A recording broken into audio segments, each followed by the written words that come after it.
I am. Okay, it's 9 o'clock. Let's start.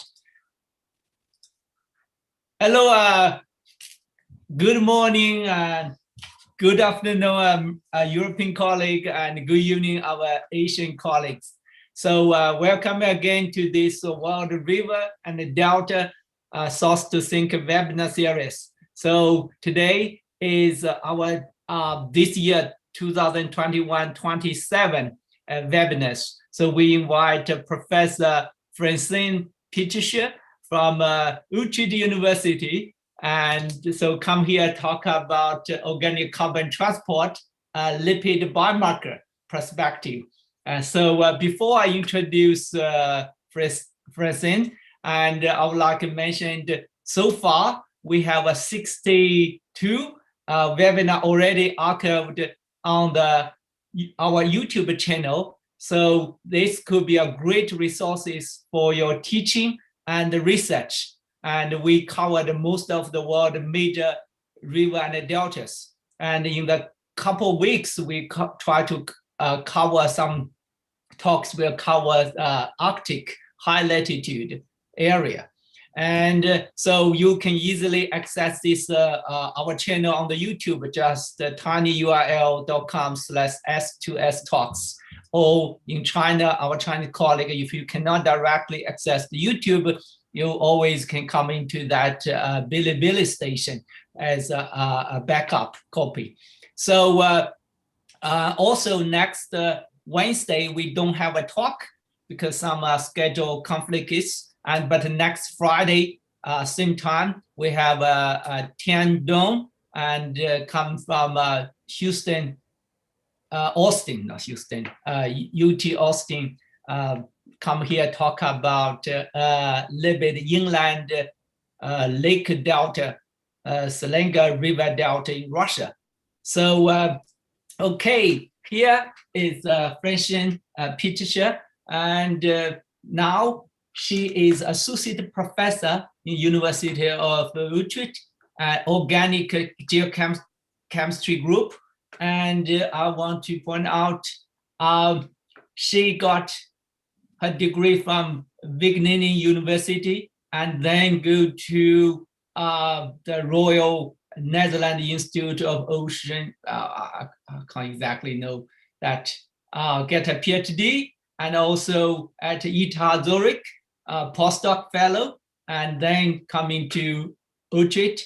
So she is a very active, as you can see from the title, all the way from South America and Asia in India and also UK. I know she told me she has a project on the Mississippi River, and she's a river girl. Okay, so Francien, now I'll give the floor to you. Now you can share your screen and put a presentation mode.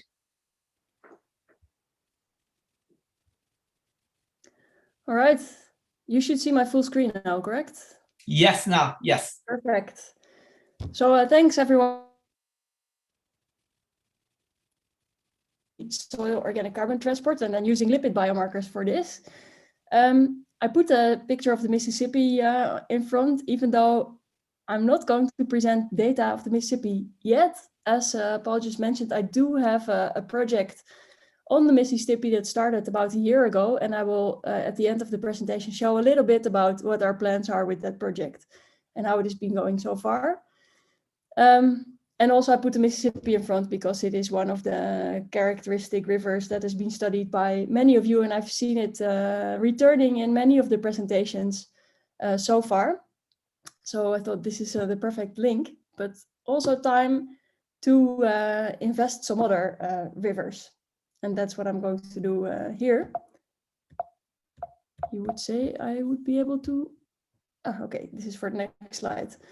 So first, the role of soils in the organic carbon cycle, because we're going to trace soil organic carbon in this presentation. And I'm assuming that I'm not telling you anything new, but just to get everybody on the same page, we have the atmospheric CO2 here. It can be taken up by plants through photosynthesis, and then when the plant dies, this carbon is being stored in soils, and sometimes the pool that is stored in the atmosphere. So for terrestrial contributions, this is on land, to say it that way, on the land, the soils are a really important pool for organic carbon. So far we assume, but the soils are only a short-term sink. And so far we assume that this carbon is now and then being eroded and then transported by rivers to the ocean. And then when this carbon is reaching the continental shelf, this carbon is properly stored, or at least extracted from the atmosphere in the marine sediments where it serve as a long-term sink for this initially photosynthetically fixed organic carbon. However, we know from several studies that this carbon, not all of this carbon is actually reaching the ocean, because on its way to the ocean, it can be stored either inland or it can be degraded and returned back to the atmosphere. So, yeah, and next to that, there's not just soil organic carbon, but there's a lot more other carbons that are also around. And that are mixed with the soil organic carbon signal. So what we need in order to really look at the role of soils in your organic carbon cycle, and in order to trace. So yeah, I think I have just the right biomarker, or just the right approach for that, which are lipid biomarkers. Here we go. I'm going to show you some molecules in a bit, but I first want to give you the context or the origin of those molecules. So I hope actually you can see my mouse. Maybe I can change the pointer. Yes, no problem. Yeah, I'll put my laser pointer. So here I drew soil bacteria. And then I'm focusing here on the cell membrane and zoom in on the cell membrane that looks like this. And then if we look really here inside the cell membrane, we see this bilayer, lipid bilayer, which is in this case, a branched glycerol dialkylglycerol tetraether. Here spelled out, and I've given you some of the in these membrane lipids. First, we have they vary in the amount of branches that they have. So from 4, 1 additional and 2 additional branches, and also in the number of cyclopentane moieties that they can contain. So they can have either 1 or 2 internal cyclizations. And we found that the number of branches relates to temperature. So if they have more branches, that normally we find those in soils that are at higher latitudes or higher elevations, at least for the number of cyclopentane moieties, we find them, the more cyclopentane moieties, the higher the soil pH.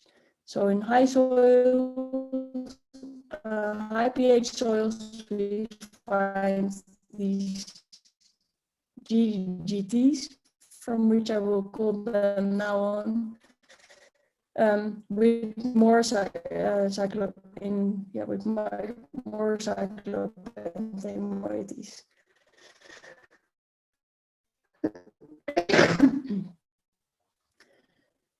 Methods with which we analyze these G methyl branch can be either on the 5th position or on the 6th position. And the degree of this methylation, as we call it, of isomerization, or the isomerization ratio, also relates to soil pH. So at higher soil pH in soils, we find more of this 6 metal branch GGTs, as we call them, over this 5 metal branch GGTs. For instance, I'm sorry. I said we think that they're made by soil bacteria. We don't know the, and also following the, yeah. So yeah? Because the connection sometimes get a little bit buffle. Maybe you can turn off your camera and see if you can see a little bit of your stream data. Yeah. Stop video. All right. I hope this helps. Yes, better. So, okay. In soils, we've basically every soil that we've analyzed so far, we see those branch GGTs. And also in these variations, as I showed. So in high latitude soils here, for example, we find more of these GGTs with more branches. And in tropical soils, such as here in tropical Africa, we find more of these GGTs with less branches. And the same is true for high and low pH soils and the number of rings.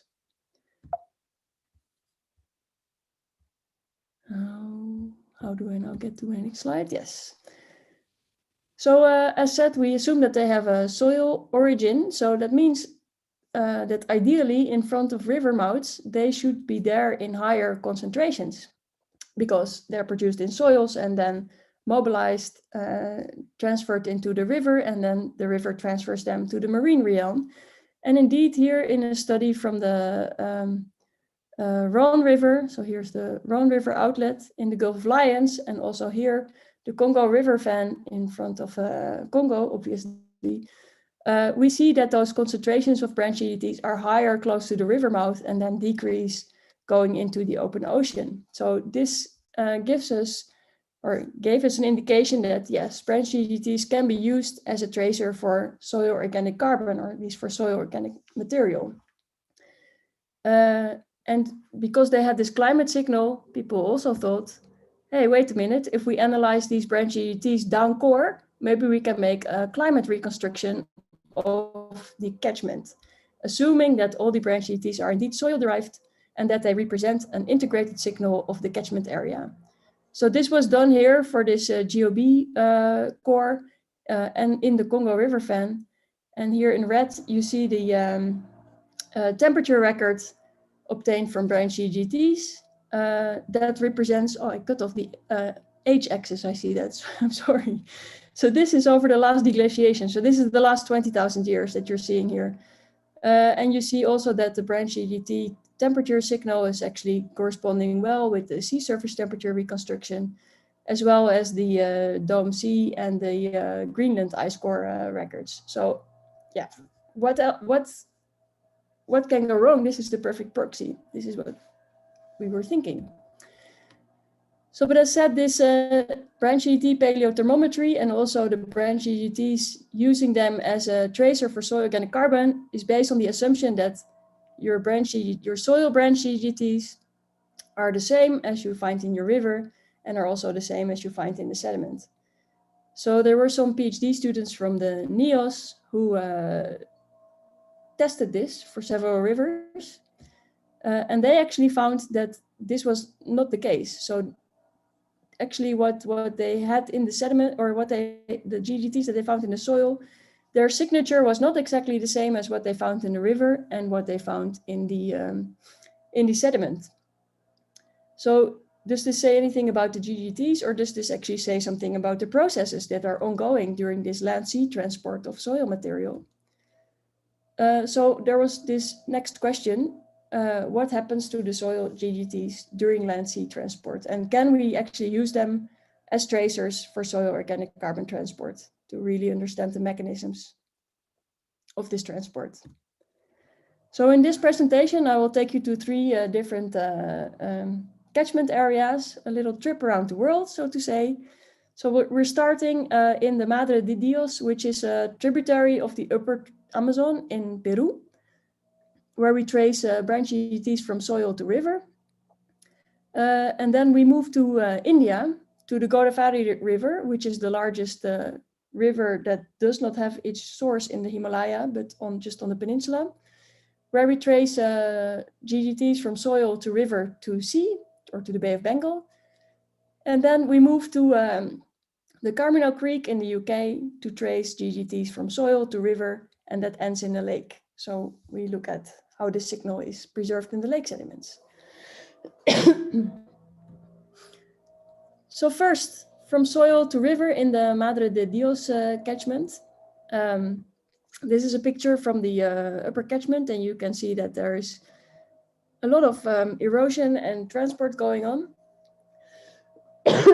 And it is a PhD student in my group who started working on this catchment, Frederike Kerkels. So this is her work that I'm presenting here. And this is the map of the catchment. So here's South America, and this is a zoom in of the tributary that we looked at. So this is the zoom in picture. Here's a panel B, that is actually this panel, where you see that we took a soil transect along an elevation gradient. Excuse me. Then we took a soil transect along an elevation gradient. And also here we collected samples during the dry season, which are all the blue dots, and the wet season, which are the blue dots, and the dry season, which are the red dots. And this is the SPM, suspended particulate matter, from the river, so that we could compare the soil signal with that we found in the river, and then during the wet and during the dry season. Of course, assuming that during the wet season, there's a lot of erosion, and then during the dry season, there is not. So this was the suspended particulate matter collection. I really like traveling and I really like fieldwork, but this one I did not attend. However, some of you may recognize Joshua West and Sarah Feekins, who did go on this field trip and who did collect all this suspended particulate matter. And you can see that really upstream in the Andean part of the river, there's a lot of material in the river, and it's gray, mostly mineral matter. Whereas if you move a little bit downstream, the river is a little bit calmer, yet still quite turbid, and more brownish, which indicates more organic matter or more soil input in this part. So to start with the soils, what is the initial soil signal that we're looking at? So we looked at the branch GGTs in the soils along the elevation transect, and we calculated temperature based on the GGT distributions. So that's what you see here on the y-axis, and on the x-axis you have elevation. So you see indeed that high up in the Andes, the air temperature is lower than if you move downstream, or not, downstream and also downhill, to lower in the catchment where you have higher temperatures.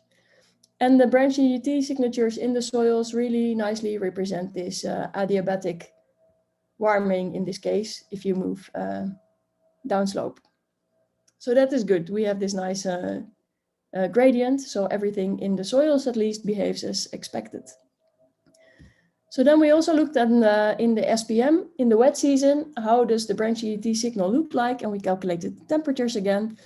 And we see that the SPM is always slightly lower than in the soils, but that the offset between the soils and the SPM becomes increasingly larger at lower elevation, which for us means that the SPM, the branch GGTs in the SPM have an upland source.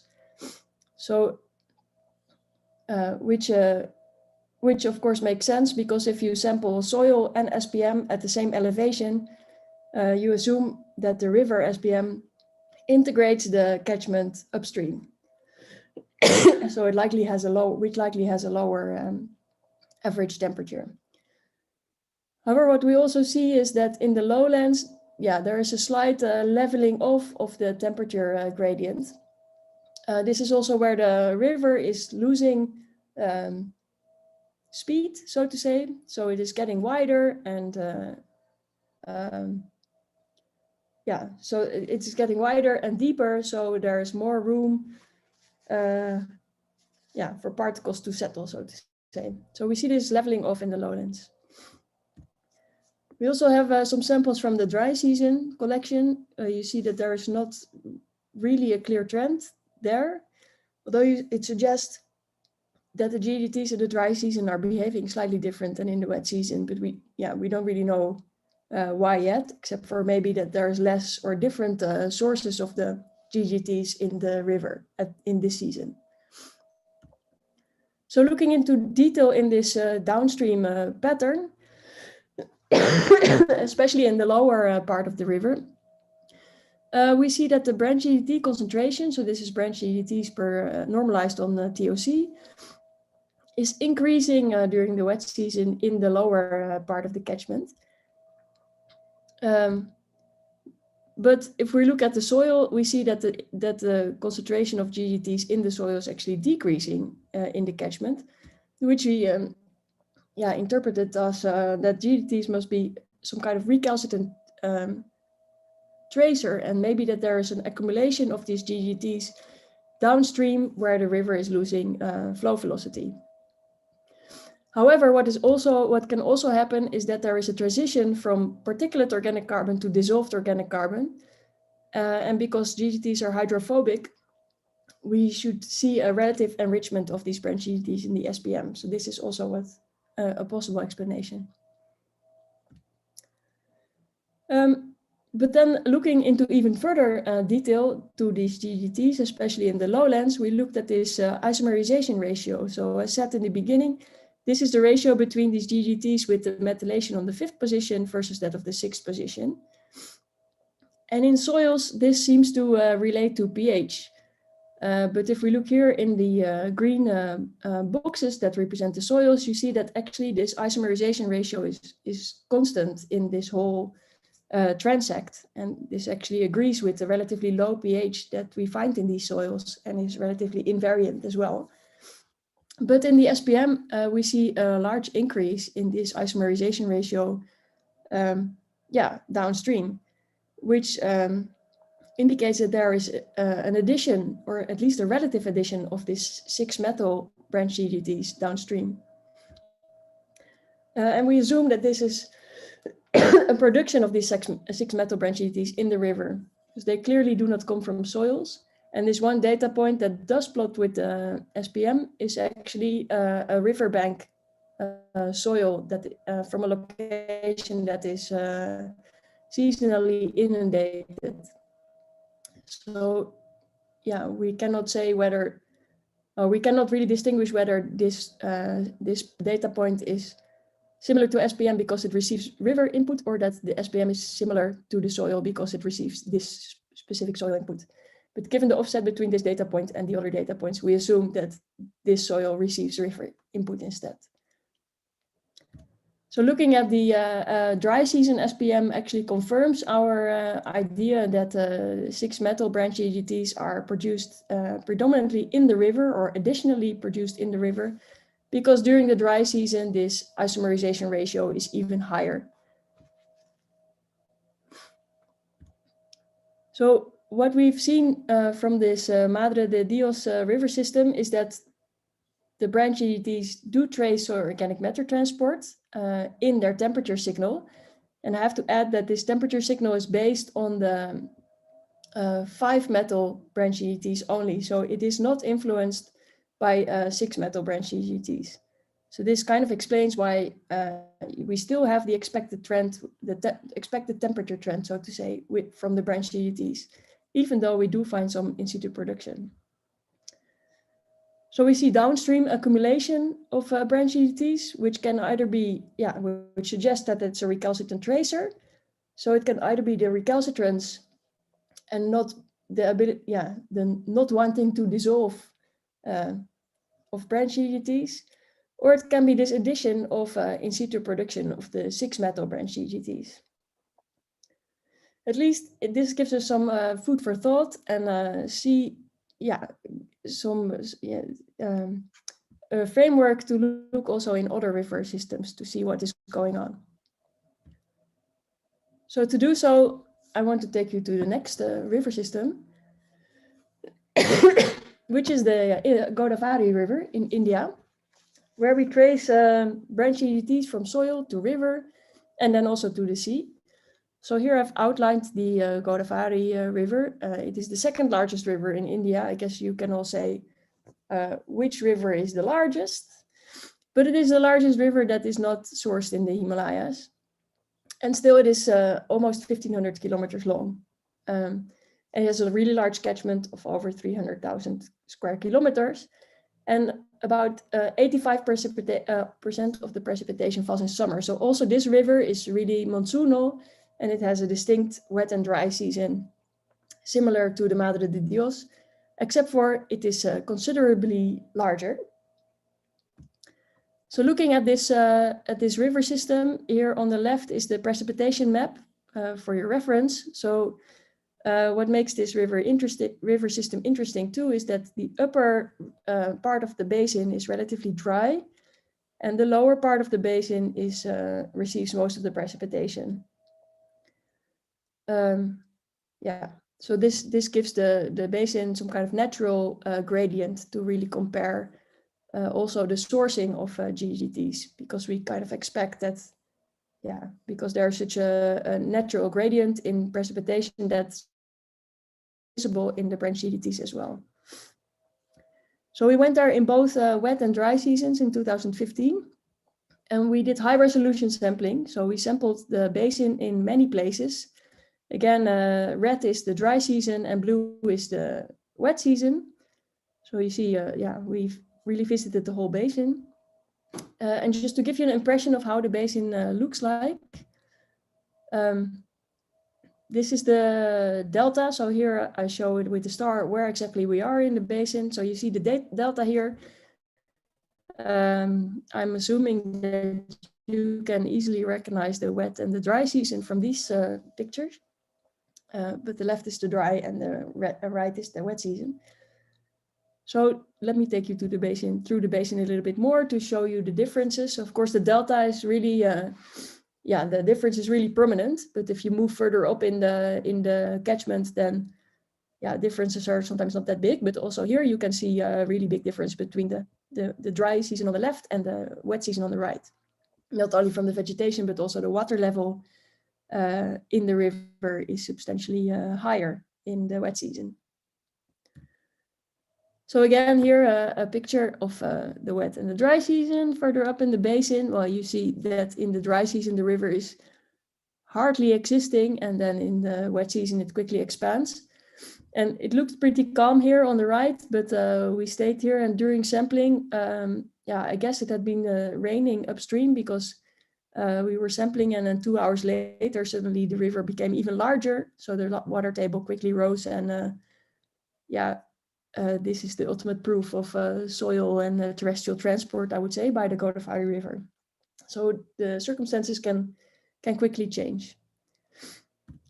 But not everywhere in the river. So this is upstream in the river in the relatively arid part here. The same bridge during the dry and during the wet season. Well, there is no obvious change between those two pictures and between the circumstances. So yeah, the upstream region, the upstream basin receives very little precipitation, but in the year that we were there in 2015, it was actually a year with a strong deficit of the monsoon rainfall. So this was published in the newspaper just after we came back, which showed that 2015 was really a year where, yeah, a really dry year. Yeah, so we missed the upstream part. We hardly had any data points even in the wet season because there was just no water. Luckily, there were also things that did not really change during either season. So both in February and in August, you see that the nice fishermen who we chartered to take us out on their boat on the river were super interested in what we were doing. Yeah, it's always good to have local support. So how does the sampling look like? So we tried always to sample from the bridge. Sometimes our rope was not long enough and we had to sample from the side. So we would fill these water containers. This is on one of the boats where we took depth profiles. Well, it's behind the bucket is our how do you call that? Well, whatever, depth profile water collector. And here our collection of tanks with water. Also from bridges, we often drew a lot of attention, and then this during sampling, maybe also because some of us were really blonde, and that is quite exceptional. But then sometimes there was so much attention that people were distracted by that attention again, and some accidents happened, which were then even more interesting in what we were doing.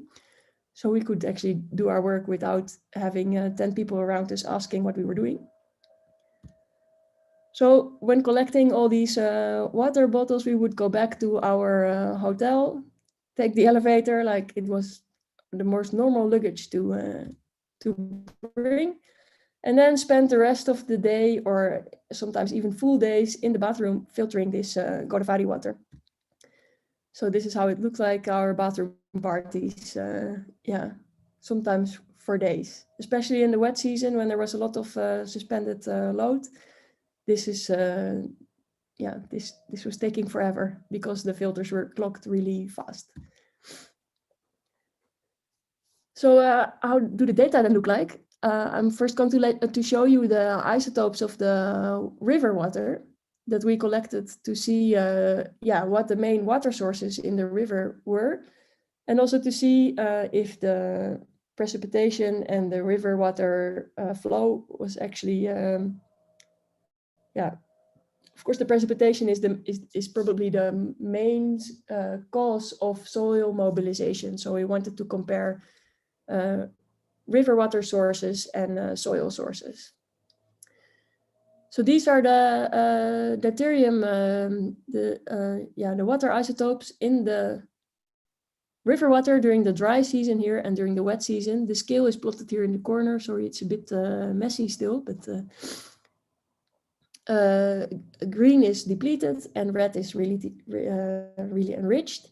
So what you can see in the dry season, that we have generally more enriched values than in the wet season, except for in this upper part where it was dry, really dry during our year of sample collection. So also in the upper part here, yeah, you see that there's really enriched values.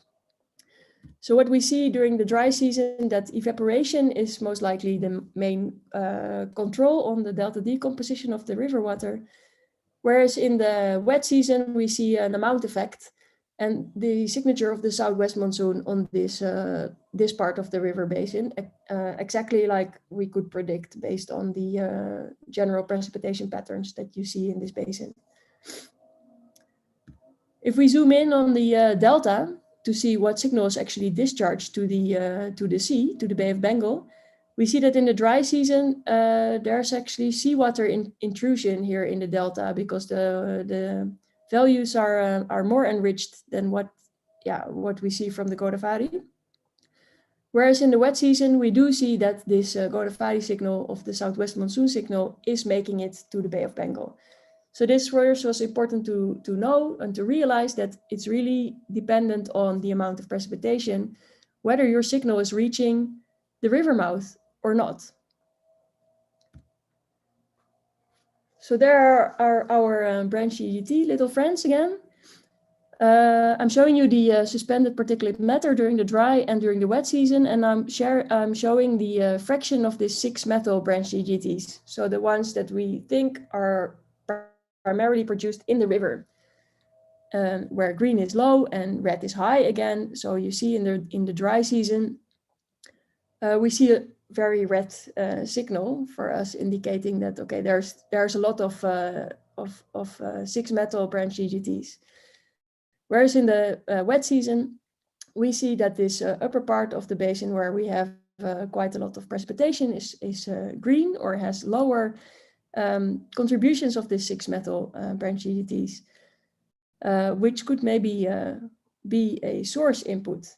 And indeed, if we look at the soil distribution or the branch GGT distribution in the soils, we see that they are mostly green, so that they have a low contribution of 6-metal branch GGTs, and that there's indeed a similarity between this part of the basin, which receives more precipitation, and that in the wet season, of the SPM in the wet season. So the dry season shows a primarily in situ produced signal, whereas the wet season shows this soil signal. We can look at it in another way with another ratio again. So now I'm plotting the fraction of GGT 1A, which was the GGT that was most occurring in the soils, as you can see here. And you see again that the wet season SPM shows a pattern that is similar to that of the soils, whereas the dry season SPM does not. So we really show here that precipitation is needed in this catchment to enable soil mobilization and transport to the river and then subsequently towards the ocean. This is what I said, in the dry season, little precipitation and also little transport, whereas in the wet season, we have a lot of monsoon precipitation, and as a result, we see a lot of soil transport. Furthermore, in the upper basin, we see the same pattern in the wet season as in the dry season, again, like in all the other plots that I've shown you so far, just because there is no precipitation in the year of our sampling. So what can we say based on our observations from the Godavari River? It basically confirms what we've seen in the Madre de Dios, which is that the 6 metal branch GETs really indicate this in situ production of organic carbon, and that the soil branch GET signal is really only transported during the wet season, and that the signal at the river mouth is biased towards the area with the most rainfall. So if you want to make this paleoclimate reconstruction, like was done for the Congo River fan that I showed you in the beginning, you have to consider that your GET signal may not automatically be an integrated signal of the whole river basin, but that it can be biased towards a certain area in the river basin. So with that, I think I have to take you to the further on our world trip. And now we move to the Carmino Creek in Cornwall. And this is quite a different catchment because it's very small. It practically is captured on this whole picture. But because it is so small, the whole catchment experiences the same climate conditions. So it is the same temperature everywhere. It is the same precipitation everywhere, the same seasonality. There's nothing weird going on. Except for there's different land use types. So you can already see this nice patchwork landscape here. And we're going to trace here soil transport from river to lake. And we're going to try to see if we can actually see where in the catchment the soil material is coming from, to see if we can differentiate between land use types in GGT distributions, and in that way really specify and really trace where our material is coming from. So some things to point out: if I talk about the lake, then this is the lake that I talk about. It is separated at all times from the sea by this sandbar. There are 2 creeks. So one is going up here, and then one is going up here. And you can already see the different land use types, which are ley and grassland and arable land. And there's also woodland, and you can see that that is really here at the borders of the creeks and in the lowest areas of this catchment. And this is work of Jingjing Guo, who is now a PhD student in my group, but yeah, this was part of her master thesis. So here the map of the Cornwall, or the Carmino Creek. Well, you see a scale here. This is 1 kilometer, so you can already see that the catchment is really, really small, but that makes it actually a perfect case study to do this tracing study. So here's the lake, and as I showed you on the map, here are the creeks. So we have a north catchment and a south catchment. And then these are all the different soil transects that were collected, and we analyzed for GGTs to really see how does this soil mobilization actually go?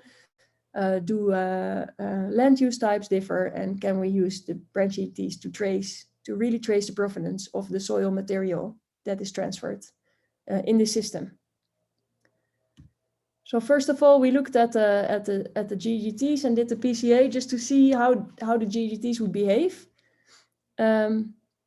And we found that on the PC1, we mostly have the degree of cyclization. So we have acyclic GGTs here on the left, and then the cyclic ones on the right. And indeed, so if we capture this in a ratio, we see that there is actually a nice relation here. And then on the PC2, we find the degree of methylation. So all the GGTs with 4 methyl branches are on the plot negative on PC1, and all the other ones plot positive on PC1. And indeed, if we look at the degree of methylation captured by this index, then we see also that there is a relation there. However, and you may have already seen it, if we just look at the samples plotted here on the PCA, we see that actually the different land use types are not really separated. Unfortunately, because this is what we really were after to develop fingerprints for each of those different land types, but they all plot together.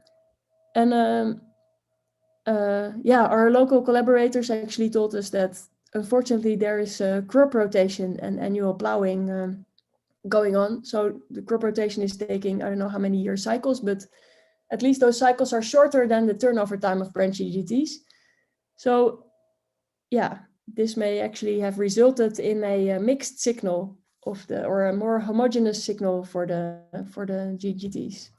So they do not distinguish land use type, but at least we thought, okay, then they are maybe one integrated soil signal, and we can use them at least to trace soil in general throughout the system. So that is what we did. And we started with comparing the GGT concentrations in the different land types and also in the river and the lake. And well, we see that the woodland actually has the highest GGT concentrations normalized to organic carbon, and it pretty well matches those in the river and the lake.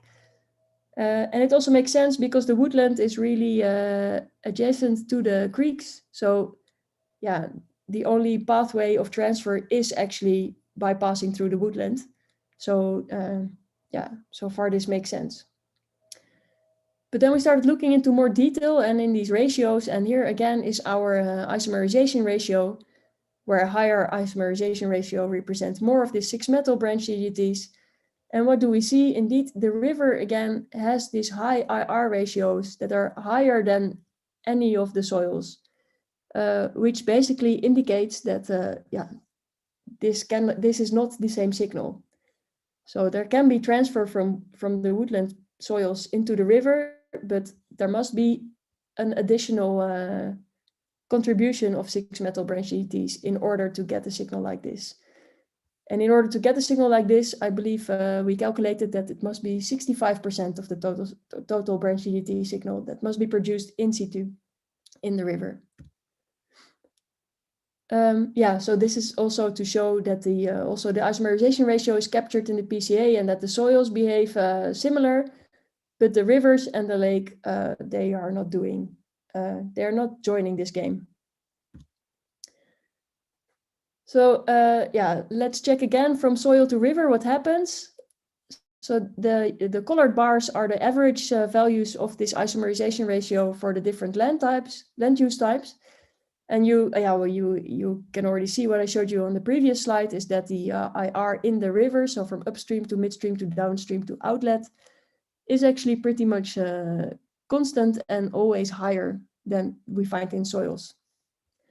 Except for this point, which if you would look at the map, you see that there is no woodland there, but there is an arable land plot really close to the river. So you can imagine that if there is plowing and then the occasional precipitation event is going on, that you would have some transport directly into the river.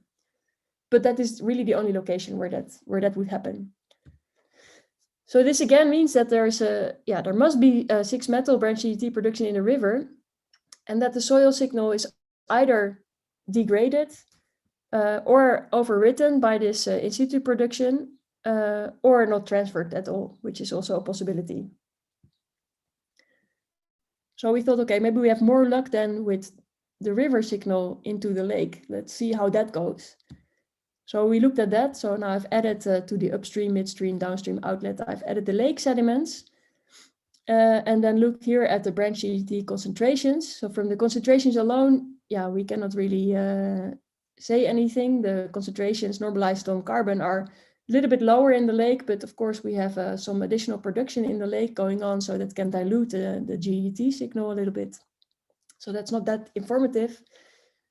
But then if we look at our indices that are on PC1 and PC2, so the degree of cyclization and the degree of methylation, yeah, we see that they are pretty constant in the river or in the creek, But then as soon as you get to the lake, they are obviously, the GGT signals are changing again. So it looks like also no luck there. So the lake sediments yet again have a different branch GGT distribution than in the river. So the soil signal got overwritten by the river signal, and now the river signal is overwritten by the lake GGTs. So it seems that this catchment is hopeless for us in this tracer study, or that there is really limited transport here. Still, we thought, okay, let's have a look in these lake sediments, because our collaborators collected a short core there. Can the GGTs tell us anything here? Can we get some information then at least about the lake if we're looking at the lake signal? So this is what it shows. We have the cesium record, which shows its peak at 1963.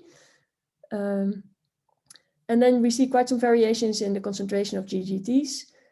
And this increase in concentration actually goes together with an increase in the degree of cyclization and also in the increase of GGT0 over crenarchaeol. And this ratio is a ratio for bottom water anoxia. So GGT0 is a GGT that is made by archaea, but also by methanogens. And if this ratio increases, that would mean, that signifies that there is a contribution from methanogens and they thrive under anoxic conditions. So what do we know of the historical record of this lake is that there is the onset of agricultural and mining in this area around 1960. So that coincides with an increase in this degree of cyclization, which we have linked to lake water pH. And due to the input of nutrients coming from this agriculture and mining, the lake became more eutrophic. So there's more branch GGT production, which we see in this graph. And with eutrophication, often the lake water pH increases, which is then reflected by this degree of cyclization. And eutrophication also enhances bottom water anoxia, what we see in this graph. So in the 1980s, there were measures taken to counter effect this eutrophication of the lake. And indeed, they have some effect because you see some lake recovery here. The GGT concentrations are going down. Also, the pH of the water is going down a little bit, and the bottom waters the anoxia of the bottom waters have also returned back to the levels of what they were prior to the onset of agriculture and mining. So at least, there was still some information that we could get from the GGTs in this lake, even though they were not from the soil. So what can we say from the Carmino Creek is that unfortunately branched GGTs do not reflect land use type, at least when it's under crop rotation. So I'm still looking for a similar place like this where they don't do crop rotation, although I'm a little bit skeptic whether this would exist or not. And in this catchment, the soil signal is not transferred or lost in the river. And then the river signal is lost in the lake sediments again. So the big difference between this catchment and the Godavari and the Madre de Dios catchments is obviously the precipitation regime. So it does not have a distinct wet and dry season here. So there's no mass erosion events going on. Still, branch GGTs in lakes, they do reflect an environmental signal, so they are always informative, but prior to using them as paleo proxies, you really have to assess their sources in order to understand what they are telling you. So from these three case studies, what can we conclude? Is that source to sink transfer of branch GGTs really requires substantial soil mobilization. They're not just transferred like that, as we could see from the UK catchment. They really need a huge precipitation event or something like that. We have indicators to identify within river organic carbon production, so we can check the contribution of 6-metal branch GGTs in rivers to verify the sources of the GGTs in the river. So if this isomerization ratio is high, we know we are warned to not use any proxies down core, for example. Okay, this actually connects to the first point that branch GGTs can really serve as tracers for soil organic carbon in river systems if they have a distinct wet season. And then they really export the wet season signal. Still, there's one question that I haven't gotten to in these three studies is what actually happens with branch GGTs upon discharge to the marine realm. Because now we've seen all these transfers from soil to the river, during river transport, wet and dry seasons, in situ production. But you can imagine that, after discharge, these GGTs, I'm not so sure yet how they are actually transported, if they are free or if they are attached or associated to the minerals. If they have to go through this transition of freshwater to saline water with all the different cation exchange capacities, how they will behave and what will happen to this signal. So this is the big next question that I really hope to answer, and this is also where the Mississippi River comes in.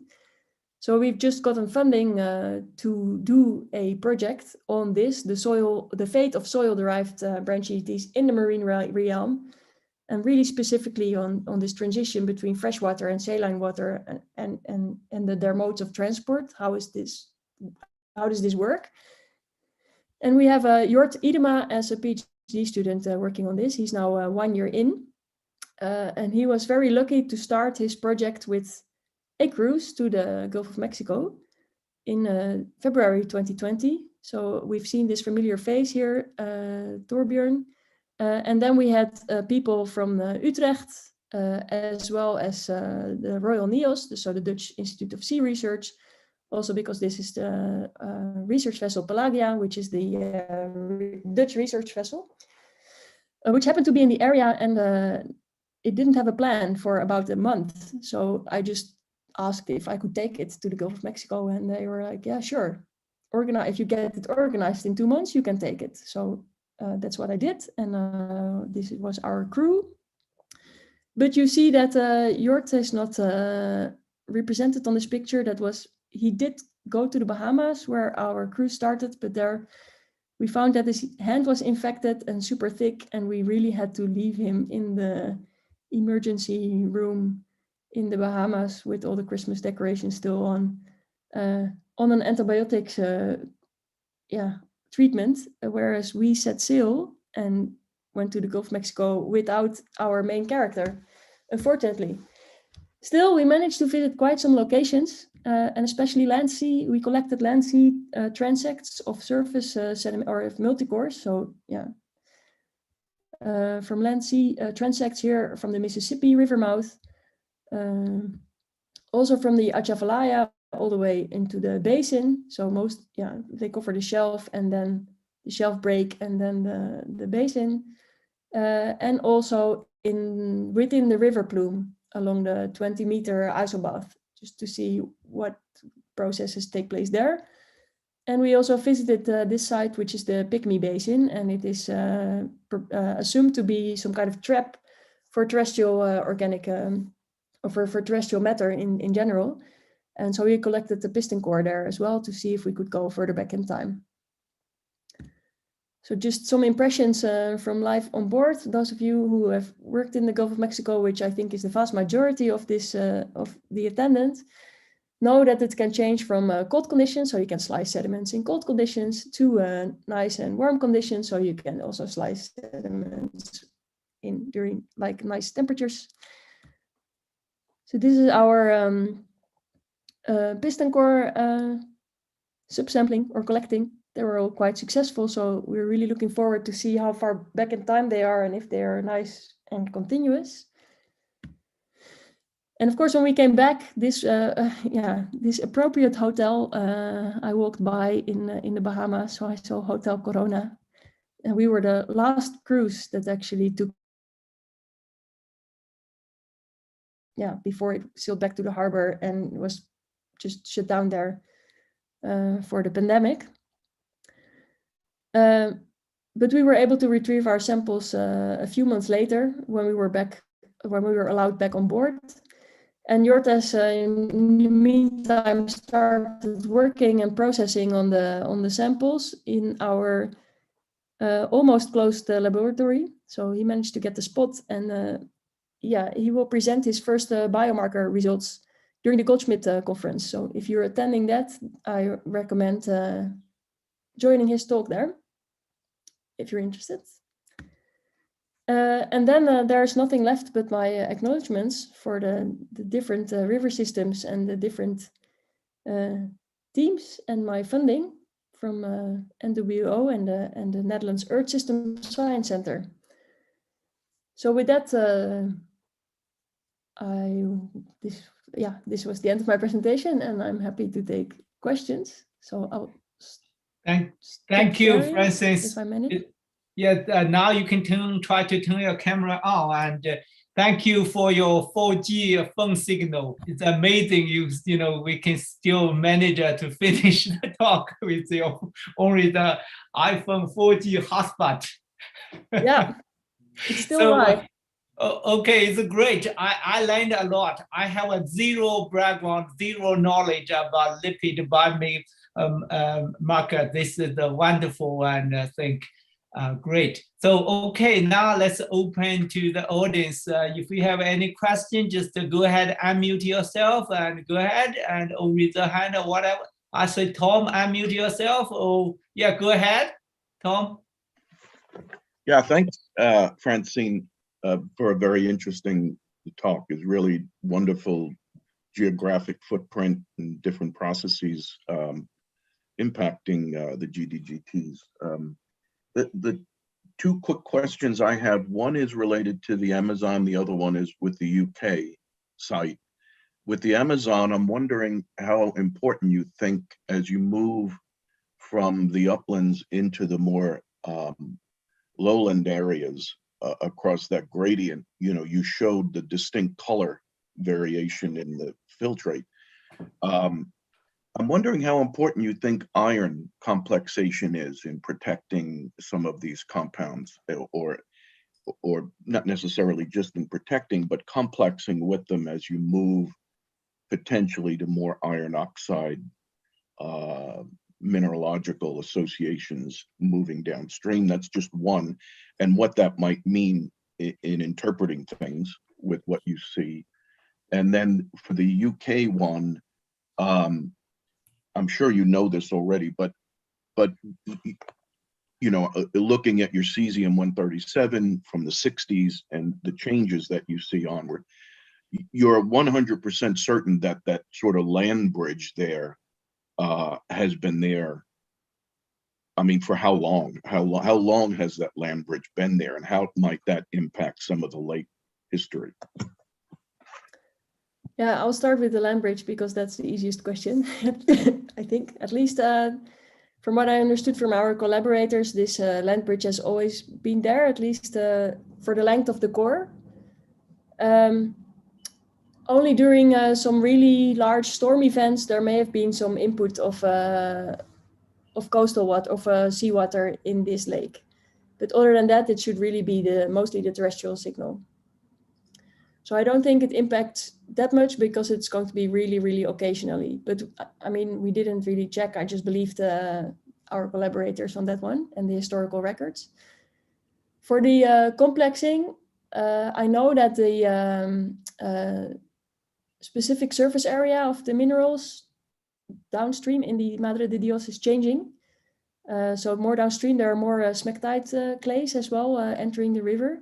So there's a larger available surface for potential complexing, except for, I'm not really sure yet to what extent the branch EDTs form complexes with minerals. So this is definitely something that in this project on the Mississippi and with Jort Idema, we are going to find out. Especially because we've collected also some depth profiles from the Godavari. I talked about them, but I didn't show them, but also from the Madre de Dios. Can you still see me because you're all frozen? I'm afraid I'm frozen too. No, okay. So we have depth profiles where a lot of parameters are changing down profile. So with depth in the river water column, except for GGT indices. So they are constant with depth. So this makes me also wonder, I mean, how can your grain size change with depth? How can TOC change with depth? But all your branch GGT indices are constant with depth. So they must be really equally either they must be really equally distributed over all grain size and over all kind of areas, or they must occur free in the water column. And yeah, this will of course have a different impact once they enter the marine environment. So we're going to test this. Okay. No, that's fine. I mean, I'll definitely look in at your students' presentation at Goldschmidt. I'll be attending. So, but we'll talk more, and feel free to chat about that region if you want to. Yeah, chat. your name has been mentioned a lot of times in our project discussions already, so we know where to find you. Okay. Enjoyed. Thank you. Thank you. Cool. Can I ask something, Francine? Sure. Thanks first for this was really interesting, and I certainly learned some new things. And I have a question, and maybe out of ignorance, and apologies if I missed something, but you know, you talked in most of your case studies, you mentioned this in situ production in rivers of these GDGs. So, you know, at the beginning, you kind of explained what the source is in soils. You know, you talked about these soil bacteria. So, is that really well understood? What the source is in rivers, or is that just something that you find and nobody really knows exactly where it comes from?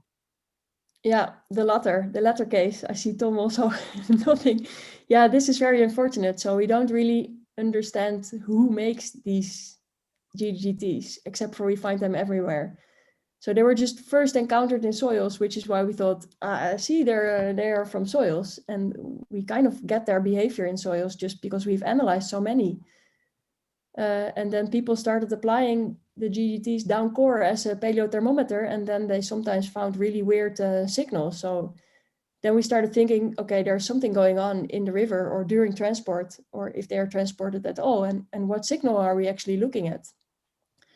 So in soils, there have been some studies and that show that, well, they hint towards acidobacteria as the main source, but only in 2 specific acidobacteria cultures, we have found only one of this whole set of different GGTs that we have identified so far.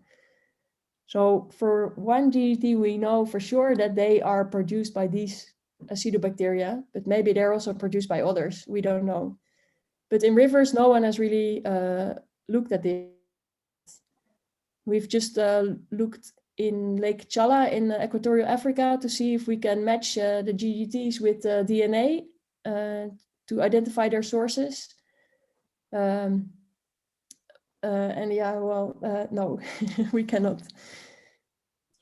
That's interesting. At least the DNA profiles and lipid profiles, they don't match. So our attempt to identify the sources in this way did not succeed. Well, it's kind of fascinating because I know there are similar things I've seen in with certain palanomorphs, where, you know, people recognize certain like pollen or spore types that are very well known. Even the ecology is understood, but nobody knows what produces them. And you know, it seems like, you know, some kind of detective approach is maybe needed to figure it out. So anyway, thanks. Yeah. Many people are now really going for the combination of DNA and lipid profiles on the same samples to really figure out who makes them. Yeah, because they really they occur in every environment, but maybe they are produced by different species in every environment. Yeah. Well, thanks again.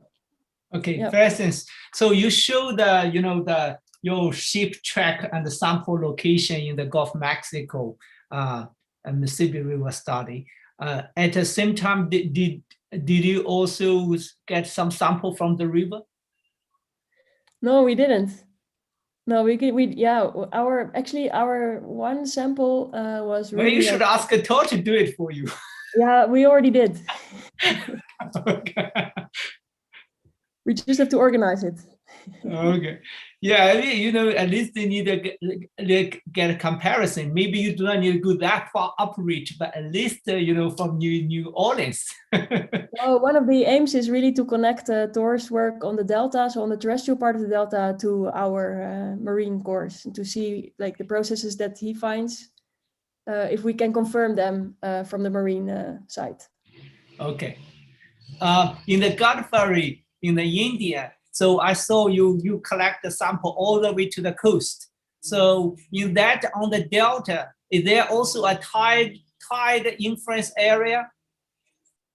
No, there is a little mangrove zone, but the transition towards the Bay of Bengal is pretty abrupt. So before you know, the Godavari is really wide, and then suddenly you are in the Bay of Bengal. But the mainstream splits into 3 branches just before it reaches the Bay of Bengal, but one is really an obviously main branch and the most active one. Yeah, the fisherman that took us out, at certain point, he didn't want to go any further, and Okay. I just wondering how the seawater, the saline water, the tide, impact those, biomarker coming down. You said the lake definitely kind of somehow replaced or changed the river signal, but how about the tide? Yeah, so if in the Godavari, we also took depth profiles in the Delta, and there we could also see in the dry season, we could see that there was saltwater intrusion in the bottom water. So we had an upper freshwater layer, and then the bottom was more saline. Okay. Yeah. No, I'm just looking forward, to see your Mississippi, so that could really land an ocean comparison. Because from our geological point of view, we do a little bit organic carbon, delta carbon 13 comparison, the burning rate. We just scratch a little bit the surface, but that's yours more a little bit advanced. That's interesting. Okay, anybody else? Any question from the audience? Yeah, I know that a group of people also watch on the YouTube, but I cannot take question from them. But anyway, so if you know any other question, Francine, and thank you very much. I'm sorry to disrupt your vacation. And it was my own planning. It was my own bad planning. So my fault. Thanks for coming, everyone. It's very good, and thank you very much. And okay, I'll see you in the near future. Hopefully,